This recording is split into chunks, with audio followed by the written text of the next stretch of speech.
Juan 16, 7 y 8. Y el tema es cuando venga el Espíritu. Creo que tenemos un código ahí, si lo quieren seguir. ¿Hay código? Ah, sí, ahí está. Cuando venga el Espíritu. ¿Lo tiene? ¿Me dice amén? Dice así la palabra del Señor. Pero yo os digo la verdad. Os conviene que yo me vaya. Porque si no me fuera, esto es Jesús hablando, el Consolador, refiriéndose al Espíritu Santo, no vendría a vosotros. Mas si me fuere, os lo enviaré. Y cuando Él venga, convencerá al mundo de pecado, de justicia y de juicio. Incline su rostro y hacemos una oración. Padre, te damos gracias una vez más en esta preciosa mañana, porque tú nos permites, oh Dios de la gloria, reunirnos una vez más para adorar y bendecir tu nombre, pero también para recibir de tu palabra. Precioso Dios, nosotros creemos que tú nos hablas a través de tu palabra. Precioso Dios, que tú nos enseñas tus caminos. Precioso Padre, que tú, oh Dios de la gloria, nos das instrucción para que nosotros podamos fortalecernos en nuestra fe, precioso Dios, y así caminar, Señor, avanzando y progresando en ti, precioso Dios, prosperando en todas las cosas, así como prospera nuestra alma, precioso Padre. Yo te ruego, Señor, que tú te manifiestes por medio de tu Espíritu presente entre nosotros, oh Dios de la gloria, presente en este lugar y en nuestros corazones, bendito Dios, para que haga esa obra, Señor, por la cual tú lo enviaste a este mundo, precioso Dios, para guiarnos a toda verdad, bendito Señor. En el nombre de Cristo Jesús, prepara nuestros corazones, abre nuestras mentes, Señor, que nuestras mentes y corazones estén dispuestos a recibir por medio de nuestros sentidos, Señor, del escuchar, Padre de la gloria, esa palabra que tú tienes preparada para cada uno de nosotros. En el nombre de Cristo Jesús, gracias, precioso Dios. Amén y amén. Denle un aplauso fuerte al Señor. Como predicadores de la palabra de Dios, hermano, nuestro anhelo es comunicar. Y digo porque la iglesia debe predicar a Cristo, no solamente los predicadores que nos dedicamos a la predicación, los pastores o hermanos que predican en esta congregación o en algún otro lugar. El anhelo es comunicar el mensaje de manera que cause un impacto en la vida de la persona. Es decir, nosotros por lo menos en mi caso y lo que yo enseño acá es que no debemos volvernos profesionales en ese sentido. Es decir, que hagamos las cosas simplemente porque ya es automático, porque hay que hacerlo, porque o en este caso de eso trabajamos, sino que debemos hacerlo con una intención.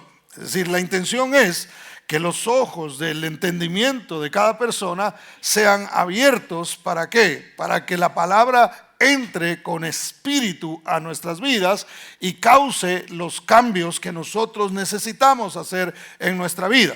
Usted y yo venimos a este lugar porque sabemos que no tenemos ya resuelta la vida, que si bien Cristo ya nos salvó, ya nos alcanzó, ya nos perdonó, necesitamos nosotros crecer como creyentes, crecer como cristianos, avanzar en nuestra vida espiritual y aquellas cosas, hermano, con las que todavía luchamos, vayan desapareciendo cada día más y más. Nuestra fe se vaya incrementando a través del oír la palabra del Señor. ¿Cuántos dicen amén en esta mañana? Entonces, esa es la intención de todo predicador. Cuando nosotros pasamos por algún momento como predicadores, a veces nos ha sucedido que sentimos como que el mensaje no llegó, como que la palabra no logró tocar el corazón de las personas, y a veces nos hemos llegado a sentir de esa manera y decimos, bueno,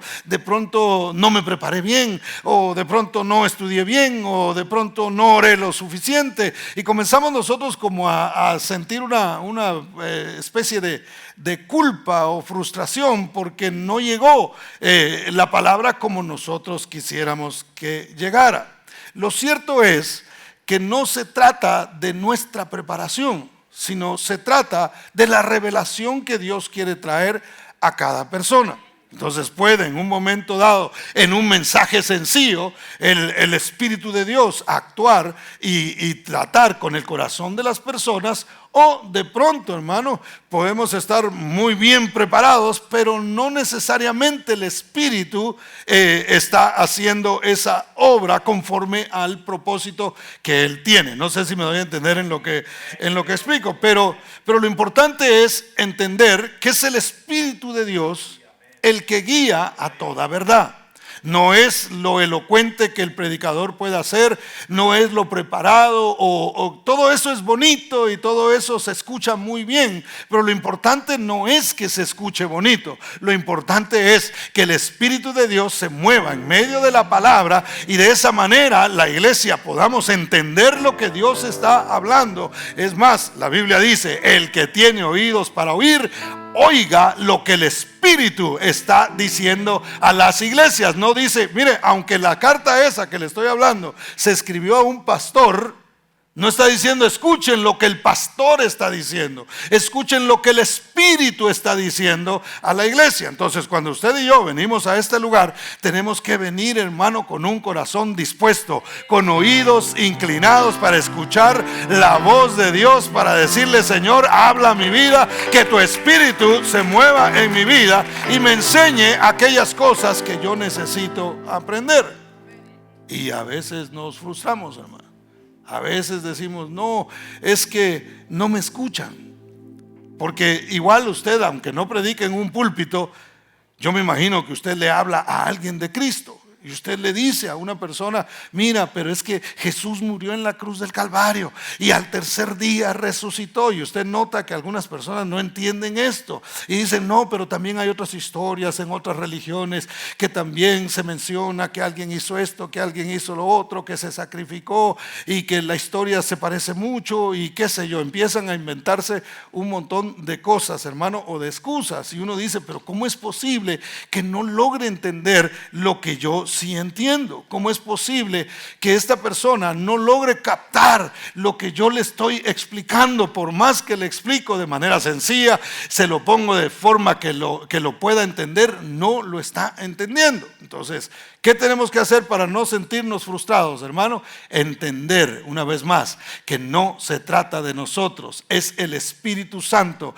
el que convence a las personas. No somos nosotros, no es la manera en que nosotros hablamos, no es la manera en que nosotros nos expresamos, sino que es el Espíritu de Dios el que trae esa convicción. Ahora, si usted alguna vez se ha sentido frustrado porque su familiar no le entiende, porque su compañero de trabajo que usted estima no le entiende, porque la persona que tiene tantos problemas y necesita tanto de Dios, si usted dice lo que necesitas es a Dios, si usted se frustra con todo eso, hermano, como decía aquel anuncio, no se frustre ni se angustie, ¿verdad? Porque a Jesús también le sucedió. A Jesús tampoco le entendían y dejemos la gente. Los discípulos no entendían, hermano, lo que Jesús les enseñaba. Por ejemplo, no entendieron lo de la traición. Jesús en lo que se conoce como la última cena, dijo, uno de ustedes me va a entregar. Y los discípulos comenzaron a preguntar, ¿seré yo, Señor? ¿Seré yo, Señor? Y Jesús de repente dice, el que yo le dé el pan mojado, ese es el que me va a entregar. Entonces, cuando le da el pan a Judas, todos sabemos que fue Judas, ¿verdad? Porque lo conocemos en la palabra. Cuando se lo da, hermano, Judas se levanta después que el Señor le dice, lo que has de hacer, hazlo pronto. O sea, no solamente le da el pan, sino le dice, Judas, llegó el momento de que hagas lo que tú estabas ya planeando hacer, porque es parte, obviamente, de lo que va a suceder. Se lo da y Judas, muy obediente, no obedecían otras cosas, pero en eso sí. Y se levantó de la mesa y se fue. Los demás discípulos no entendieron lo que ahí estaba pasando. Mire lo que dice Juan capítulo 13, versos 28 y 29. Dice así, pero ninguno de los que estaban a la mesa entendió ¿Por qué le dijo esto? Porque algunos pensaban, puesto que Judas tenía la bolsa que Jesús decía, la bolsa se refiere al dinero, compra lo que necesitamos para la fiesta, o que diese algo a los pobres. Imagínense, hermano. Jesús dijo, uno me va a entregar de ustedes. Seré yo, Señor. El que yo le dé el pan mojado, ese es. Y se lo da a Judas. Judas se levanta y rápido la gente comienza a tener su propia interpretación de lo que el Señor dijo. De plano, ¿qué era lo que estaba diciendo? O sea que, es que Judas le dijo que fuera a comprar para la comida, para la fiesta. No había ninguna expresión de Jesús que se entendiera que estaba mandando a Judas a comprar comida o a darle algo a los pobres, hermano. Estaba diciendo, lo que vas a hacer, hazlo pronto. Y ellos entendieron, de plano lo está mandando a comprar estas cosas. Entonces, si usted nota, a veces, hermano, nosotros entendemos lo que el Señor no está diciendo. A veces nosotros podemos desviar nuestra atención y entender cosas que el Señor no ha dicho. Por eso es que usted ve que se levantan a veces sectas y cosas que surgen de malas interpretaciones de algo que alguien pensó que así fue, pero que realmente no fue algo que Dios dijo. Por eso es que cuando nosotros tenemos una doctrina, tenemos que tener el cuidado de que vaya cimentado en la palabra del Señor y que sea la palabra de Dios la que está apoyando eso que nosotros estamos diciendo. ¿Cuántos dicen amén? ¿Cuántos dan gloria al nombre del Señor? Fíjese, no entendieron tampoco su muerte. Después Jesús les dijo que se iría y que ninguno podía venir con ellos. Dijo el Señor, a donde yo voy, ninguno de ustedes puede venir. Por lo menos no todavía. Y Pedro le dijo, ¿cómo así, Señor? De que nosotros no vamos a poder ir contigo. Pedro lo entendió de otra manera y dijo, Señor, yo hasta la muerte te voy a seguir. Yo voy a ir contigo, aunque tú me estés diciendo que yo no puedo ir a donde tú vas, yo sí voy a ir, hasta la muerte iré contigo. Y Jesús le responde a Pedro, Pedro, no habrá cantado el gallo una vez cuando tú ya me habrás negado 3 veces. No vas a lograr hacer eso, no lo vas a poder hacer, Pedro. Pedro entendía que tenía que seguir a Jesús y dijo, lo voy a seguir hasta la muerte. Y ciertamente lo iba a seguir hasta la muerte, pero no en ese momento, porque el tiempo aún no se había cumplido. Más adelante Jesús dice, no se turbe vuestro corazón, ni tenga miedo. Voy pues a preparar lugar para vosotros, para que donde yo estoy, ustedes también estén. Les dijo el Señor. ¿Cuántos se gozan con eso, hermano? El Señor se fue a preparar lugar para que donde Él está, nosotros como discípulos de Él también estemos ahí. Pero en ese momento, hermano, no lo entendieron los discípulos. Tomás contestó, no sabemos a dónde vas, ni tampoco conocemos el camino, Señor. O sea, no nos has dicho tú a dónde es que vas y no conocemos el camino. Y Jesús dijo, yo soy el camino, yo soy la verdad y yo soy la vida. Ellos no entendían todavía que el camino era seguirlo a Él. El camino, hermano, para la salvación es seguir a Jesús. Hoy día nosotros seguimos a mucha gente, hermano. Mire, esta es la era de los seguidores, ¿verdad? Y de los influencers. Porque hay influencers, hermano, y se levantan por, qué sé yo, por docenas, hermano. Y mire, usted se mete a redes sociales y usted puede escoger los que usted quiera, los que usted considera que van de acuerdo a lo que a usted le gusta, y puede seguir, qué sé yo, nutricionistas, y puede seguir usted médicos, y puede seguir usted teólogos, y puede seguir, qué sé yo, hermano, hasta reggaetoneros algunos, ¿verdad? O no sé si hay influencers reggaetoneros, pero me imagino que más de alguno debe haber por ahí. Y hay muchos influencers, hay muchos caminos ahora. Hay muchas sendas por las que la gente puede ir. Hay muchas ideologías, hay muchas ideas humanas que la gente tiene. Hay muchas opciones que el mundo puede tomar para nosotros, pero nosotros hemos entendido que hay un solo camino hacia Dios y se llama Cristo Jesús, hermano. Él es el camino, Él es la verdad y Él es la vida. ¿Cuántos dicen amén? Pero ellos no lo entendían. Usted y yo entendemos eso. Usted y yo lo comprendemos, pero los discípulos no entendían. Tomás mismo, que era uno de los discípulos más, o el discípulo que se conocía por ser un incrédulo, él dijo: no sabemos ni el camino para dónde es que vamos. El que me ha visto a mí, dijo Jesús, ha visto al Padre. ¿Por qué dijo eso? Porque empezaron a decirle: pero no sabemos quién es el Padre. Muéstranos al Padre. Ustedes me han oído enseñar acá que en el Antiguo Testamento nadie le llamó Padre a Dios. Nadie.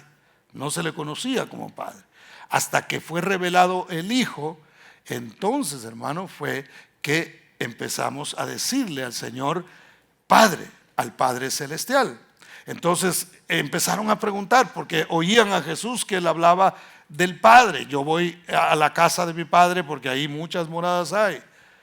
Yo fui enviado por el Padre. Él lo hablaba. Entonces, cuando ellos empezaron a escuchar esto, dijeron: bueno, muéstranos al Padre. ¿Quién es el Padre? Y Jesús dijo: tanto tiempo llevo con ustedes y no me han conocido. El que me ha visto a mí, ha visto al Padre. A eso vine yo, a revelar la naturaleza y el amor del Padre. Yo vine a mostrar el verdadero corazón de Dios. Ustedes han visto una faceta de Dios, y la que vieron en la Torá, en el Antiguo Testamento, era de un Dios que traía juicio, de un Dios que destruía ciudades completas, de un Dios que hacía descender fuego del cielo y derribaba ídolos. Eso es lo que ustedes han visto. Ahora yo vengo a mostrarles el verdadero corazón, el verdadero amor, la gracia, el perdón que Dios ha traído a través de Cristo Jesús. ¿Cuántos se gozan por ello? ¿Cuántos dan gloria a Cristo Jesús? Denle un aplauso fuerte a Él, porque Él es bueno. Ahora, Jesús, le muestro todo esto para que veamos que Jesús también pasaba por este tipo de frustraciones, aunque Él entendía perfectamente lo que allí estaba pasando. Él también hablaba, Él también predicaba, y los mismos discípulos no entendían. Daba mensajes y los discípulos estaban pensando, cuando hablo de los discípulos no me refiero solo a los 12, sino a los miles de personas que lo seguían en un momento dado. Y lo seguían porque querían algo de Él. Y él, a pesar de que les enseñaba y les predicaba, ellos no comprendían lo que Él estaba diciendo. Ahora, había una razón para ello, y Jesús sabía que vendría el tiempo en que eso se iba a solucionar, que iba a haber la oportunidad de cada discípulo de entender claramente lo que Dios está diciendo a través de su palabra. Las revelaciones vienen en su tiempo, y eso lo tenemos que entender nosotros. Hay gente, hermano, que usted le predica y no ve resultados. Hay familiares que usted les habla y no ve resultados. Quizá entre sus hijos hay algunos que no entienden el mensaje, y por más que usted les explica, no lo quieren escuchar y no lo quieren entender. Pero note que todo viene a su tiempo. O sea, no se trata del tiempo nuestro, sino se trata del tiempo de Dios. Lo que nosotros tenemos que hacer es seguir creyendo que el que hace la obra es el Espíritu Santo de Dios y no nosotros. Que nosotros no somos, que por más que nosotros expliquemos de manera fácil, hermano, no lo van a entender hasta que no reciban la revelación que el Espíritu de Dios trae a cada persona. Usted y yo no estamos aquí porque nos explicaron bien. Nosotros estamos aquí por la misericordia y la gracia de nuestro Dios, que se manifestó por medio de su Espíritu y nos reveló a nosotros a Jesucristo, y por eso es que estamos aquí. Mire lo que dice Juan 16:12. Dice: aún tengo muchas cosas que deciros, pero ahora no las podéis sobrellevar. Es decir, ustedes no entienden todavía las cosas que yo tengo que decirles. Tengo muchas cosas que decirles, pero todavía no la pueden sobrellevar.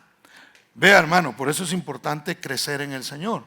Por eso es importante madurar en el Señor. ¿Por qué? Porque si yo maduro, entonces Dios me enseña más. Si yo no persigo lo básico, si me cuesta lo básico, hermano, sencillamente no puedo pasar al siguiente grado. Mire, yo siempre he contado acá que en Estados Unidos, por ejemplo, cuando un muchacho no gana el grado y no gana el grado, llega un momento en que dice, ya, pásenlo al otro. Ay, que vea cómo le hace, ¿verdad? Pero en nuestros países no se podía. Yo les he contado acá, en nuestros países, hermano, yo no sé cómo es ahora.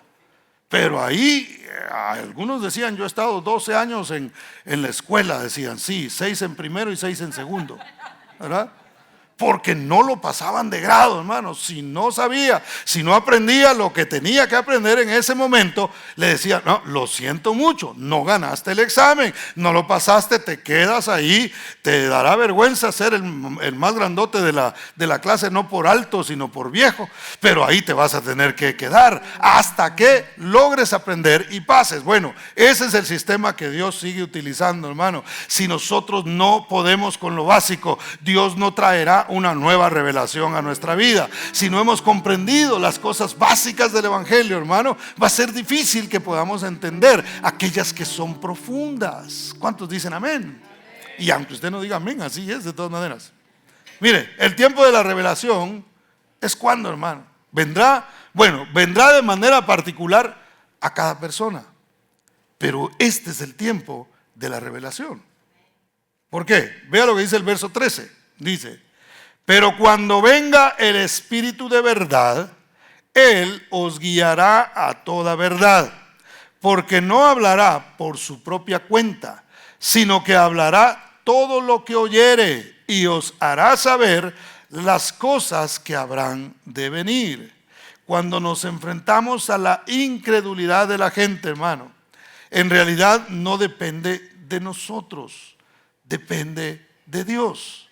Entonces, lo que nosotros necesitamos es confiar en que el Espíritu de Dios hará la obra en cada persona. Eso nos va a ayudar a nosotros a descansar y a decir, Señor, tú estás haciendo las cosas. Mire, como pastor yo recibo presiones de todos lados y mire, y esto y acá, y por qué no aquí, y por qué no vuela la gente en su iglesia, y por qué no hablan en lenguas chinas, qué sé yo. A veces la gente quiere como que quisieran ver la congregación de cierta manera y es gracioso porque a veces la presión no viene ni siquiera de gente que asiste acá, sino viene de gente de afuera, que no sé por qué lo hacen, no sé por qué se meten, pero a veces podemos tener ese tipo de presiones y decir, bueno, ahí es donde la gente trata de ver cómo provoca algo que realmente no está sucediendo.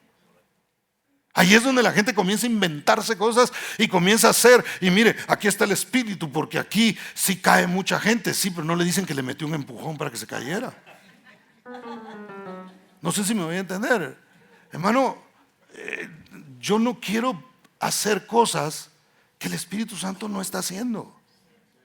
O sea, yo no soy el Espíritu Santo.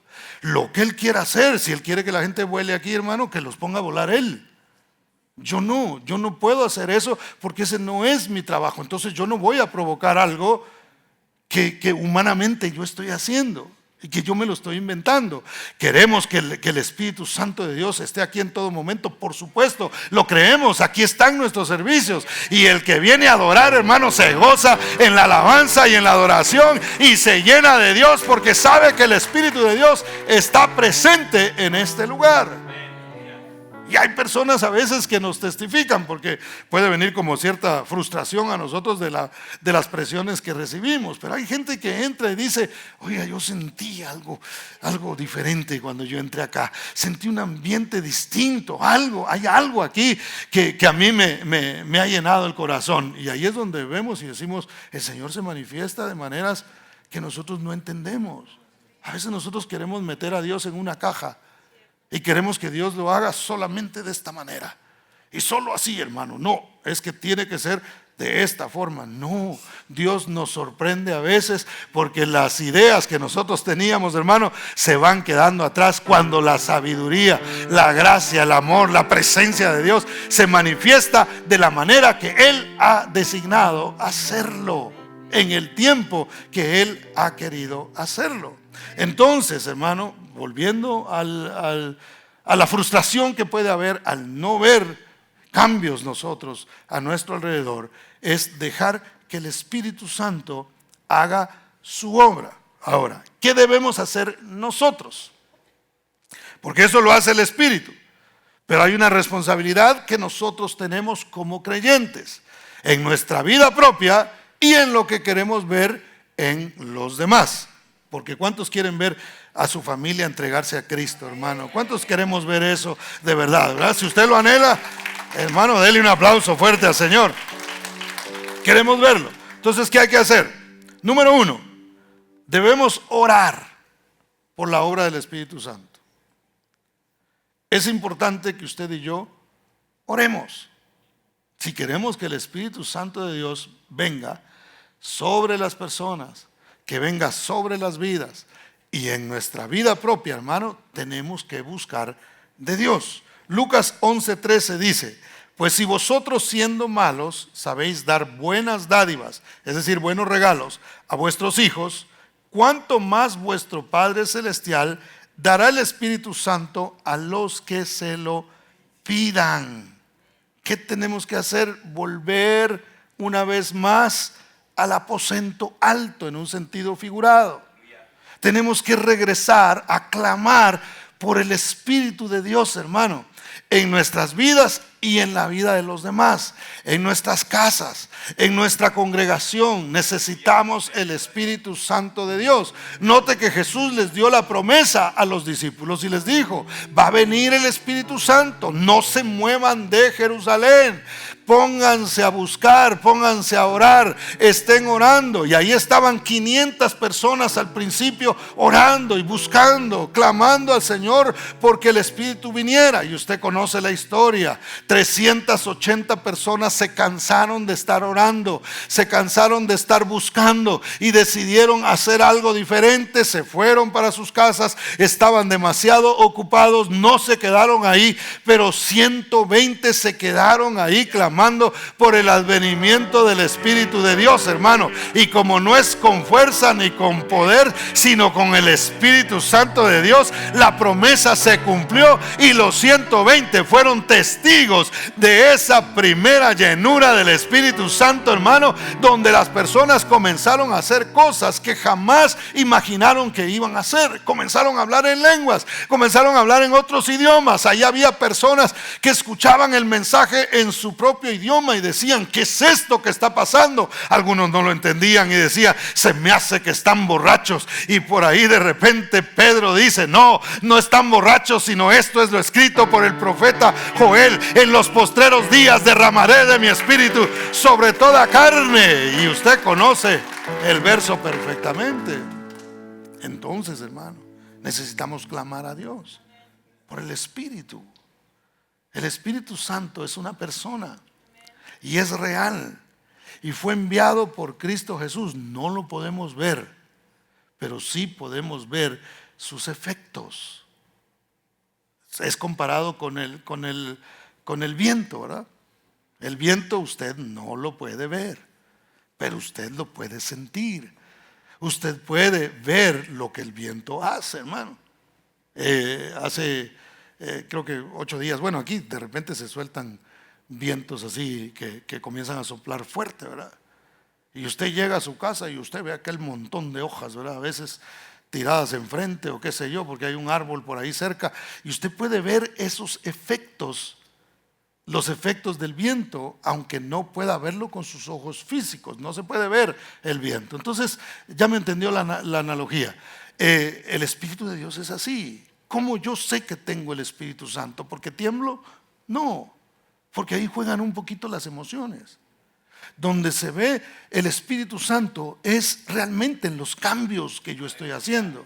en la transformación que está trayendo a mi vida. Si yo no podía perdonar y de repente me dio así como que ya no me importa mucho, yo voy a perdonar a esta persona. Eso humanamente tú y yo no lo podemos hacer, pero el Espíritu de Dios lo hace en nosotros. Oiga, escuché esa palabra y como que yo creí realmente que eso puede ser. Entonces comienza a suceder algo, hermano, que antes quizá tenía un vicio, y ese vicio, esa cadena se rompe, y de repente como que ya no hay deseo de seguir consumiendo esas cosas y de seguirlo haciendo. Así es como actúa el Espíritu de Dios. Qué lindo es que Dios nos emocione, qué lindo es que nuestra piel se enchine, hermano, y qué lindo es gozarse en la presencia de Dios. Gloria a Dios, eso hay que hacerlo. Pero la obra del Espíritu Santo se nota en qué tanto yo he puesto por obra lo que Dios está hablando a mi vida, en qué tanto cambia en mí lo que tiene que cambiar. Entonces, si yo llevo 10 años, y mire que el tiempo no determina eso, pero si ya llevo 10 años escuchando la palabra, emocionándome cada vez que el servicio se pone bueno y que la alabanza fluyó y fue algo precioso y qué bueno, hoy sí vinieron orados los músicos, ¿verdad? Hermano, si yo pienso de esa manera, me estoy perdiendo de lo que realmente tiene que suceder en mí. Si ese mal carácter que a veces tenemos, hermano, no cambia, necesitamos orar para que el Espíritu venga. Porque cuando el Espíritu venga, Él los guiará a toda verdad. ¿Cuántos dan gloria al nombre del Señor? Denle ese aplauso fuerte a Cristo, porque Él es bueno. Número 2, seamos compañeros del Espíritu Santo. Juan 16:7. Porque si yo le testifico a alguien, hermano, pero yo hago exactamente lo contrario de lo que le estoy testificando, entonces el mensaje no llega. Va sin espíritu el asunto, ¿verdad? No sé si me voy a entender, pero mire, dice Juan 16:7, pero yo os digo la verdad. Os conviene que yo me vaya, dijo el Señor, porque si no me fuera, el Consolador no vendría a vosotros, mas si me fuere, os lo enviaré. Debemos seguir nosotros hablando de la palabra de Dios con las personas y también orando por ellas. O sea, no debemos decir, bueno, ahí cuando el Espíritu venga que haga su obra, ¿verdad? Yo lo voy a dejar así. Sino tenemos nosotros que alinearnos con el Espíritu de Dios y orar y clamar al Señor, hermano. Si usted hay alguien que a usted le gustaría verlo venir a los pies de Cristo, tenemos que ponerlo en oración. Sus hijos que están apartados de Dios, hermano, debemos orar por ellos. ¿Para qué? Para que se acerquen. No debemos dejarlos simplemente a que Dios haga su voluntad, aunque Dios lo va a hacer. Pero Dios quiere que usted y yo nos hagamos compañeros del Espíritu. Por eso es que la iglesia tiene que hablar de Cristo. Por eso es que la iglesia, donde quiera que vayamos, tenemos que contar las maravillas que Dios ha hecho con nosotros. Eso se lo dijo Cristo a aquel endemoniado gadareno: vuélvete a tu casa y cuéntales cuán grandes cosas Dios ha hecho contigo y cómo ha tenido de ti misericordia. Cuando yo he sido receptor de la gracia y de la misericordia de Dios, no me puedo callar. Tengo que decirle a los demás: Cristo me salvó, Cristo me cambió. Lo que tú necesitas es a Jesús en tu corazón. Lo que tú necesitas es al Espíritu de Dios, conforme puedan comprenderlo, hermano. Pero necesitamos predicar a Cristo. ¿Pudiera Dios traer sin necesidad de la iglesia a los que van a ser salvos? Sí, Él todo lo puede hacer. Pero nos ha llamado a nosotros a hacernos compañeros de Él. Es decir, lo salvé pensando en alguien más. Lo salvé porque quiero que ustedes sirvan de mediadores, por decirlo así, entre Dios y el mundo. Por eso nos hizo un reino de sacerdotes, para que nosotros llevemos el mensaje, digamos, hay perdón en Cristo Jesús. Mira, pero ¿qué sacrificios tengo que hacer? No, el sacrificio ya se hizo en la cruz del Calvario. La sangre preciosa del Señor fue derramada y ahora tú puedes ser perdonado si crees en el mensaje de Cristo Jesús, y allí el Espíritu de Dios actúa y la persona recibe el mensaje. Cuando alguien te reciba el mensaje, hermano, siéntete bonito, siéntete satisfecho. Pero la gloria es del Señor, porque el que convence de pecado, de justicia y de juicio es el Espíritu Santo. El que guía a las personas a la verdad es Cristo Jesús. Gloria a Dios por la gente que nos predicó. Gloria a Dios por la gente que transmitió el mensaje de Jesucristo a nuestras vidas. Los bendecimos en el nombre del Señor. Pero fue la gracia, fue la misericordia y el Espíritu de Dios el que hizo esa obra en nosotros. ¿Cuántos dicen amén? Entonces, hermano, verso 8: y cuando venga Él, convencerá al mundo de pecado, de justicia y de juicio. ¿Qué significa esto, hermano?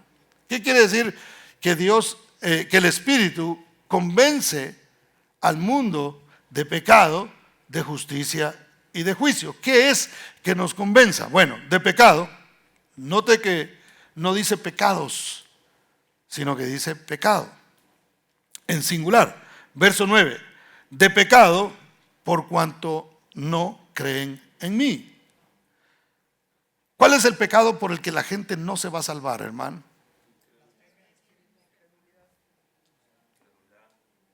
Es lo mismo que dijeron ustedes: incredulidad, blasfemia contra el Espíritu Santo. Es la incredulidad. Entonces, note que dice que Él convencerá al mundo de pecado. ¿Qué es convencerlo de pecado? No creen en mí. Eso es un pecado. Ese es el pecado por el que la gente no irá al cielo, hermano. Ese es el pecado por el que la gente no se salvará, a menos que se arrepienta. Entonces el Espíritu Santo de Dios lo que hace es convencernos de pecado, porque hay gente que se siente muy justa. Hermano, yo necesitar a Dios, no, si yo me porto bien. Hermano, hay gente en el mundo que se porta mejor que algunos cristianos. De veras. Mire, son moralmente correctos. Se dedican a lo que tienen que dedicarse según ellos. Cuidan su familia, aman a sus hijos, los educan de manera correcta. Hermano, la gente lo puede hacer. Entonces, ¿qué pasa? Pero si no cree en Cristo Jesús, sencillamente no se va a salvar, porque la Biblia dice que no es por obras para que nadie se gloríe. Nadie va a llegar al cielo diciendo: ya ven, yo llegué porque atendí a mi familia de manera correcta, porque nunca me fumé pero ni un cigarrito, ni siquiera un palito de esos que estaban huecos por dentro, con los que jugaban a veces los niños, ¿verdad? Ni siquiera esas cosas. Yo, mire, me porté. Por eso es que estoy aquí. ¿Cómo Dios no me iba a traer? No, el Espíritu Santo convence a la gente y dice: yo no me puedo salvar por mi propia cuenta. Yo, si no creo en Cristo Jesús, no hay salvación para mí. Entonces, convencer de pecado es decir: yo necesito un Salvador. No hay nada que pueda salvarme. Necesito un Redentor. No hay nada que yo pueda hacer para que yo me gane el cielo. Es más, yo siempre digo que la ley, si se entiende que la ley era fuerte, hermano, cuando vino Cristo Jesús, la puso más difícil. Yo se lo he enseñado acá. Porque antes el adulterio era que alguien fuera y se acostara con una persona que no era su esposa, y entonces, o su esposo, y entonces era considerado adulterio. De lo contrario, no. Pero Jesús dijo: ustedes oyeron que fue dicho: no adulterarás. Pero yo les digo que cualquiera que mire a una mujer para desearla en su corazón, ya pecó, ya adulteró. Entonces lo puso más difícil. ¿Para qué? Para que nadie dijera: yo jamás, jamás. Pero se le iban los ojos por todos lados, ¿verdad? Entonces el Señor dijo: No es así la cosa. Tienes que entender que no es por tus fuerzas, no es por lo que tú eres o por lo que haces o qué tan bueno te consideran los demás o te consideras a ti mismo. Se trata simplemente de que entiendas que necesitas a Cristo Jesús para poder alcanzar la salvación, no solamente la de aquel tiempo, sino para vivir, hermano, vivir en este tiempo diciendo: de cada situación yo tengo un Salvador, yo tengo un Redentor. Aunque pase por cualquier situación, aunque pase por el fuego, yo no me voy a quemar, y si paso por las aguas, yo no me voy a hundir, porque yo tengo a un Salvador que en cada situación extenderá su mano para sacarme de ahí. Si estoy en el fuego, estará ahí conmigo, y si me estoy hundiendo en las aguas, va a extender su mano y me va a levantar, como lo hizo con Pedro. ¿Cuántos dicen amén? Denle ese aplauso fuerte al Señor, porque Él es bueno. Miren, Mateo 12:31 dice: por tanto os digo, todo pecado y blasfemia será perdonado a los hombres, mas la blasfemia contra el Espíritu no le será perdonada. El que no reconozca a Cristo Jesús, que es el único camino a Dios, hermano, no hay caminos, como algunos dicen. No hay otras vías, no existen. Solamente Cristo Jesús puede salvar al hombre. Y la blasfemia contra el Espíritu es rechazar la gracia de Dios a través de Cristo Jesús. Blasfemar contra el Espíritu Santo no es solamente hablar en contra del Espíritu de Dios, sino simplemente con que alguien diga: no me interesa Jesús, no creo que Él era Dios y no creo en nada de lo que pudiera hacer. Alguien ya ve con todo esto que está pasando de los terremotos y que tiembla aquí y tiembla allá, y ya uno cualquier movimiento ya dice uno: sí, ¿verdad? Ayer estábamos con mi esposa en el carro y de repente el carro se movió. Yo creo que el motor, como es de esos híbridos, entonces de repente se apagó, y donde se apagó se movió, y los dos nos quedamos viendo así: se movió el carro, ¿eh? Entonces últimamente anda la gente muy nerviosa, y alguien estaba en redes sociales, puso algo y pusieron: Cristo viene, Jesús viene. Y un blasfemo ahí en los comentarios puso: ojalá traiga cervezas. Pues, por supuesto, es una persona que no cree en Cristo Jesús. Por ese pecado, lamentablemente, si no se arrepiente, hermano, y debemos verlo así con compasión, ¿verdad? No con ganas de irle a dar un par de cachetadas, sino cristianas, dijo alguien por ahí, pero también. Pero realmente, hermano, si no se arrepiente, lamentablemente, ese es uno de mucha gente que toman a Cristo como si fuera una broma. Pero no vaya a aparecer ahí algún influencer a decir cualquier cosa de que los extraterrestres, y que allá en la Antártida hay otro pueblo, y que la tierra es plana, porque ahí sí creen, hermano. Mire qué interesante es eso. A veces creen a la mentira más que a la verdad, y la verdad es Cristo Jesús. Él dijo: yo soy el camino, pero también yo soy la verdad, y yo soy la vida. Y desde que yo le entregué mi vida a Cristo Jesús, así como a usted le sucedió, hermano, entonces yo empecé a vivir, no libre de problemas, por supuesto que no exento de tristezas a veces, por supuesto, estas cosas pasan, pero nosotros podemos gozarnos porque hay esperanza en cada uno de nosotros, en nuestras vidas, porque Cristo vino a perdonarnos, porque nosotros tenemos una identidad y tenemos un destino asegurado en Cristo Jesús, manteniéndonos siempre creciendo en Él y en su conocimiento. ¿Cuántos dicen amén? ¿Cuántos dan gloria a Cristo Jesús? Entonces, denle ese aplauso fuerte a Cristo. Tenemos un abogado, hermano, porque ¿cuántos no pecan aquí? Levanten la mano los que no pecan, hermano, para orar que el Señor se los lleve ya, porque si no pecan, pues ya, ¿para qué están aquí, verdad? Pero mire, ¿qué dice la Biblia sobre esto? Y digo, pecamos no de manera deliberada, o de esa manera no debería ser, ¿verdad? Pecamos porque somos pecadores, porque hay una naturaleza, porque puede haber un enojo, porque puede haber un mal pensamiento, porque qué sé yo, pueden haber muchas cosas. Pero mire lo que dice la Biblia. Dice Primera de Juan 2, 1 y 2. Yo se lo leo. Hijitos míos, estas cosas os escribo para que no pequéis. Y yo esto lo menciono bastante. Y si alguno hubiere pecado, abogado tenemos para con el Padre, a Jesucristo el justo. Y Él es la propiciación por nuestros pecados. Y no solamente por los nuestros, sino también por los de todo el mundo. Él es la propiciación. Si alguno hubiere pecado, dice la Biblia, que nosotros tenemos un abogado. Y resulta, hermano, miren, los abogados de esta tierra cobran y cobran bien, ¿eh? Pero el abogado que nosotros tenemos pagó por nuestro caso. Él mismo pagó.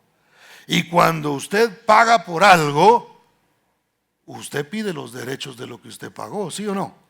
¿Verdad que sí? Usted dice, no. Mire, lo tratan mal en un restaurante y usted ¿qué hace? Dice, hey, yo no te vine a pedir regalado, yo voy a pagar. Y si yo pagué por algo, yo quiero que me den por lo que yo pagué. Bueno, Jesús pagó. Y yo les he contado que en el cielo lo que hay es una especie de corte. Está el juez, el Padre Celestial. Está a la izquierda, que casi siempre está lo malo de ese lado. Y está Satanás, hermano. Ese, así suena cuando se aparece. Pero aquí no está, aquí está el Espíritu de Dios. ¿Cuántos dicen amén? Pero fíjese, y a la diestra está Cristo Jesús, el abogado. Entonces el fiscal es el diablo, que llega delante del Padre cuando usted y yo fallamos. Él llega y dice, justicia, pecó. Pero entonces aparece el abogado y dice, yo pagué por ese pecado también, y mi sangre lo cubre de todo pecado. Así que aunque el diablo venga a acusarnos, hermano, y esto no es licencia para pecar, porque dice, estas cosas os escribo, dijo Juan, para que no pequéis, porque todo pecado tiene consecuencias, ¿verdad? Pero si alguno hubiera pecado, entienda que no tiene que quedarse en el pecado, sino que tiene un abogado que ya le perdonó los pecados y que puede venir y buscar de él y decirle, Señor, perdóname por ese pecado que yo cometí. Y hay perdón. ¿Por qué? Porque están pagados ya, están cubiertos perpetuamente, hermano. Mire, luego en el siguiente verso sigue diciendo, Él es la propiciación. Y alguien dice, ¿y eso con qué se come, verdad? ¿Qué es eso de la propiciación, pastor? Bueno, le cuento rápidamente. En el Antiguo Testamento encontramos el arca del pacto. En el arca del pacto estaba, dentro del arca, hermano, habían muchos elementos, entre ellos la ley quebrantada. La ley que el pueblo de Israel había quebrantado, que habían fallado. Es decir, ahí estaba donde estaba registrado en todo lo que ellos habían fallado. ¿Por qué? Porque ahí estaba la ley que decía, esto no tienen que hacer, y ellos lo habían hecho. Entonces, ¿qué hacía el sumo sacerdote? Entraba y presentaba un sacrificio. Sacrificaba un animalito y agarraba la sangre y la ponía sobre algo que se conoce como el propiciatorio, que era una tapadera que estaba sobre el arca. Al echar la sangre, hermano, sobre esa tapadera, el pecado, la ley quebrantada, quedaba cubierta por esa sangre, y eso era lo que Dios veía. El Padre veía la sangre y decía, se hizo un sacrificio, alguien inocente pagó por el pecado que este pueblo ha cometido. Ahora, con Cristo Jesús, por eso es que dice, Él es la propiciación por nuestros pecados. Jesús es ese propiciatorio. Su sangre fue derramada para que todos los pecados que nosotros habíamos cometido, hermano, quedaran cubiertos con la sangre de Cristo Jesús. Hay perdón para nosotros. Hay oportunidad de venir a Cristo Jesús y decirle, Señor, yo entiendo que tú hiciste eso por mí y yo lo creo. Y como yo lo creo, hermano, así es como funciona. La fe es la que a nosotros nos ayuda a entrar en el pleno conocimiento de que nuestros pecados han sido perdonados. Entonces, la blasfemia contra el Espíritu Santo, contra eso no hay defensa. Cualquier pecado que la gente cometa, hermano, ay, que mira, Señor, y vi lo que no debía haber visto y consumí lo que no debía haber consumido. Bueno, esos pecados están perdonados. Pero la blasfemia contra el Espíritu, ahí no hay defensa. Ahí no hay defensa porque si no contrataste al abogado, hermano, el abogado no te va a defender. Si no crees que el abogado pagó por ti, simplemente no hay manera en que tú puedas ser perdonado. Así es como funciona la blasfemia en contra del Espíritu. Porque cuando el Espíritu venga, Él los guiará a toda verdad. ¿Y quién es la verdad? Cristo Jesús. Entonces, si el Espíritu te guía, te va a guiar a la verdad, que es Cristo, a creer en su sacrificio, a creer en lo que Él hizo en la cruz del Calvario. La obra del Espíritu Santo en el cristiano es revelarnos la palabra y descubrir en nosotros aquellas cosas, hermano, que no pensamos que están mal incluso. Entonces el Espíritu Santo viene a revelar a nuestra vida y a guiarnos a toda verdad. Salmo 139, 23 y 24, se lo leo rápidamente. Examíname, oh Dios, y conoce mi corazón, pruébame y conoce mis pensamientos y ve si hay en mí camino de perversidad y guíame en el camino eterno. ¿Qué sucede con más frecuencia en nuestra mente, hermano? ¿El Espíritu Santo me convence o el diablo me condena? Porque el diablo a veces quiere traer condenación. Cuando una persona peca, cuando nosotros pecamos, si nuestra reacción es, me alejo de Dios, porque yo soy pecador, como dijo Pedro cuando Jesús hizo el milagro de la multiplicación de los peces, aléjate de mí, Señor, porque yo soy un hombre pecador. Esa es la reacción del humano cuando peca y dice, no, es que Dios es santo y yo necesito alejarme de Él, como si nosotros fuéramos a contaminar a Dios, hermano.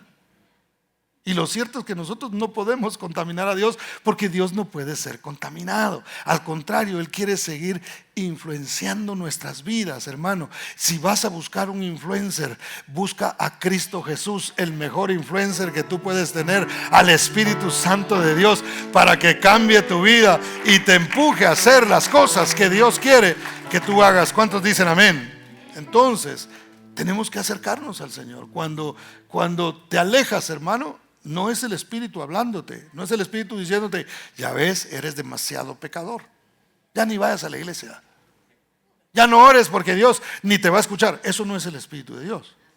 El que condena es el diablo, pero el que perdona es el Señor, y el que guía a la verdad es Cristo Jesús. ¿Cuántos dicen amén? El Espíritu Santo, perdón.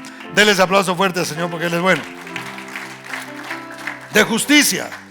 ¿Por qué nos convence de justicia, hermano?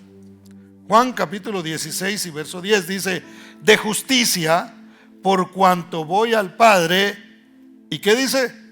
Y no me veréis más. El Espíritu Santo los va a convencer de pecado y los va a convencer de justicia. Pregunto una vez más, levanten la mano todos los que son justos aquí. Levántela y ahorita le voy a explicar por qué. Somos justos, no por nuestras fuerzas, sino porque hemos sido justificados.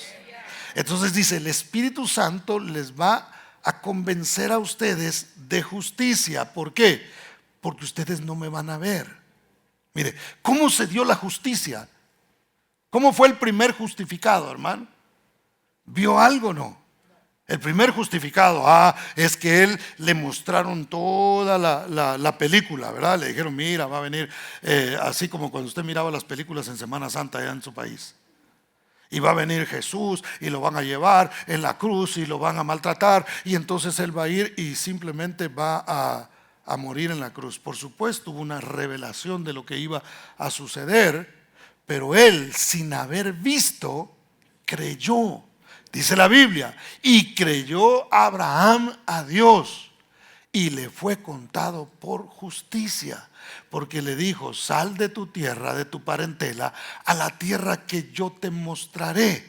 No cuestionó, no dijo: pero ¿y por dónde? No, pero dime, Señor, ¿y qué es lo que va a pasar en el camino? ¿Y qué señales me vas a poner? ¿Y qué cosas van a suceder? ¿Qué milagros? ¿Habrá una llama de fuego que me va a seguir? ¿O una piedra que va a estar cerca? ¿O una nube que va a ir y me va a ir guiando? No, no habrá nada de eso. Vas a seguir simplemente lo que yo te estoy diciendo. Abraham no pidió ninguna de esas señales. Creyó a Dios y le fue contado por justicia. Le creyó al Señor. ¿Por qué cree usted en Jesús, hermano? Mire, ¿a cuántos aquí se les apareció Jesús a la orilla de la cama y les habló? El que diga amén, esa noche se comió un burrito de plano de esos grandotes. ¿No puede suceder eso? Sí puede suceder, pero la fe no viene de esa manera. La fe se trata de: no me veréis más, iglesia. Eso era lo que estaba diciendo Jesús. Yo me voy. El que los va a convencer a ustedes es el Espíritu. Yo no necesito ver a Jesús. Lo voy a ver un día y me muero por verlo, hermano. Pero no necesito verlo en este momento, porque el Espíritu de Dios está presente. Y entonces Él me convence a mí de justicia y me dice: has sido justificado, porque no viste absolutamente nada, no presenciaste el sacrificio de Cristo. Bienaventurados los que no vieron, pero creyeron. ¿Cuántos dan gloria al nombre del Señor? Entonces es el Espíritu de Dios el que nos convence a nosotros de que somos justos, de que hemos sido justificados a pesar de nuestras imperfecciones. Y la última, de juicio. Él nos va a convencer a nosotros de juicio. ¿De cuál juicio, pastor? Bueno, la Biblia se interpreta a sí misma. Verso 11 dice: y de juicio, por cuanto el príncipe de este mundo ha sido ya juzgado. Note que no es el juicio para nosotros, porque nosotros no vamos a pasar por juicio. Nosotros ya no somos merecedores de juicio. ¿Cuántos sabían eso? Es cierto, existe el tribunal de Cristo. Ahí vamos a ser nosotros juzgados, pero por las obras que hicimos como creyentes. Eso no es para salvación, sino que eso es para darnos una recompensa según lo que nosotros hayamos hecho. Y algunos, hermanos, lamentablemente pérdida va a haber. Y yo siempre he dicho que el Señor enjugará toda lágrima, porque a algunos ahí de pronto nos va a tocar llorar, hermano, porque le va a caer fuego a lo que nosotros hayamos hecho. Pero bueno, el asunto es que no tiene que ver con un juicio a nosotros. Nosotros no estaremos en el juicio final, no estaremos ahí, porque nosotros ya estamos perdonados. Ahora, ¿de qué nos convence el Espíritu Santo? Nos convence de que el diablo ya fue vencido en la cruz del Calvario y que Él ya fue juzgado. Imagínense que Jesús no había ido a la cruz y Él estaba diciendo que el príncipe de este mundo ya ha sido juzgado. ¿Sabe por qué? Y eso es tema para otro día. Ahí se lo dejo para que usted lo indague. Porque Cristo mismo fue sacrificado desde la fundación del mundo, dice Apocalipsis. Entonces algo pasó por ahí, hermano, que nosotros no vimos, porque todavía no existíamos, obviamente, y no supimos de ello. Pero desde entonces el príncipe de este mundo fue juzgado. El diablo sabe para dónde va, hermano. El diablo ya sabe cuál va a ser su final. Él quiere llevarse a todos aquellos que no han creído en Cristo Jesús, en todos aquellos que no han recibido, que no han querido creer, porque el Espíritu Santo vino para convencer, hermano, de pecado, de justicia y de juicio. El diablo fue juzgado. El diablo no tiene ninguna potestad sobre mí, a menos que yo se la dé, a menos que yo le permita, a menos que yo abra la puerta. Pero si yo digo no, el que mora en mi corazón es Cristo Jesús, y el diablo no tiene nada que hacer en mi vida, ni en mi familia, ni en mi casa, ni en ninguna parte, porque mi vida le pertenece a Cristo, porque mi casa le pertenece a Cristo, porque mis hijos le pertenecen a Cristo. Aunque en este momento no se vea, hermano, tenemos que creer que el Espíritu Santo de Dios hará la obra en ellos. Entonces, ¿qué hay que tener? Paciencia. Tengamos paciencia, que eso es fruto del Espíritu. Esperemos. El que habló va a cumplir, hermano. El que habló va a hacer conforme Él ha dicho. Y todo lo que el Señor ha dicho, eso sucederá. Dios es paciente. Mire, si es paciente con nosotros. Así dice la Biblia. Dios es paciente para con nosotros, no queriendo que nadie perezca, sino que todos procedan al arrepentimiento. Entonces, es paciente para con nosotros. ¿Cuántos dicen amén? Y por último, seamos bendecidos por el Espíritu, hermano. Permitamos que la obra del Espíritu de Dios siga actuando en nuestras vidas. Nuestra fe está puesta en Cristo Jesús. El Espíritu Santo de Dios juega un papel importante en nuestras vidas, hermano. Y una vez más, no se trata de emociones solamente. Se trata de la obra del Espíritu que transforma nuestra mente, nuestro corazón, nuestra vida, y somos mejores no por nuestras fuerzas, sino por el Espíritu de Dios. Creamos en su Espíritu, creamos en Él, así como hemos creído en Cristo Jesús, hermano, sin verlo, así creamos en el Espíritu de Dios, que una vez más no lo podemos ver, pero lo podemos sentir y está presente en nuestras vidas. Denle un aplauso fuerte al Señor, porque Él es bueno. Y póngase de pie.